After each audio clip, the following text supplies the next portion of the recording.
Friends, welcome to my channel. ఈరోజు recipe వచ్చేసి ఎండుమిర్చి పప్పు. ఇది రాయలసీమ స్పెషల్ రెసిపీ.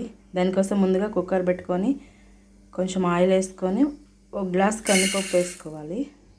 దీన్ని లో ఫ్లేమ్లో మంచిగా ఫ్రై చేసుకోవాలి. కందిపప్పు మంచిగా ఫ్రై అయిపోయినాయి. ఇప్పుడు ఇందులో కట్ చేసుకున్న ఒక ఉల్లిపాయ, అలాగే కొంచెం పసుపు, కొద్దిగా జీలకర్ర, ఒక 10 ఎండుమిర్చి,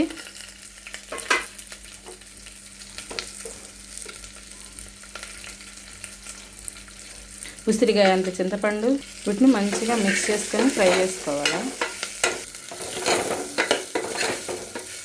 ఇవి మంచిగా ఫ్రై అయిపోయినాయి. ఇప్పుడు 2 కప్పు వాటర్ పోసుకోవాలా. పప్పు వేగింది కాబట్టి కొంచెం వాటర్ ఎక్కువ పడతాయి.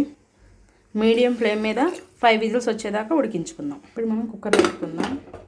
నాకు 5 విజిల్స్కి ఇలా వచ్చింది. ఇప్పుడు దీన్ని పప్పు గుత్తి మంచిగా మెత్తగా ఎనుపుకోవాలి. దీన్ని ఇలా మెత్తగా ఎనుపుకున్న పప్పులో ఇప్పుడు సరిపడా ఉప్పు వేసుకోవాలి. దీన్ని ఒకసారి మళ్ళీ కలుపుకోవాలి. ఇప్పుడు దీంట్లో మనం ముందుగా పప్పులో వంపుకున్న నీళ్లు పోసుకోవాలి. దీన్ని మొత్తం ఇలా మిక్స్ చేసుకోవాలి. ఇప్పుడు మనం ఈ పప్పుకి పోపు పెట్టుకుందాం. కడాయి పెట్టుకొని అందులో కొంచెం ఆయిల్, అలాగే 1 టీ స్పూన్ మెంతులు, కచ్చపచ్చగా దంచుకున్న 1 స్పూన్ ధనియాలు, అలాగే దంచి పెట్టుకున్న వెల్లుల్లి రెబ్బలు. ఇప్పుడు పోపు దినుసులు, అలాగే కొంచెం కరివేపాకు వేసుకోవాలి. మంచిగా ఫ్రై అయిపోయింది. దీన్ని ఇప్పుడు పప్పులో పోసుకుందాం. దీన్ని ఒక 2 మినిట్స్ మంచిగా ఉడకనిద్దాం. ఫైనల్గా కొత్తిమీర చల్లుకొని దింపేసుకుందాం.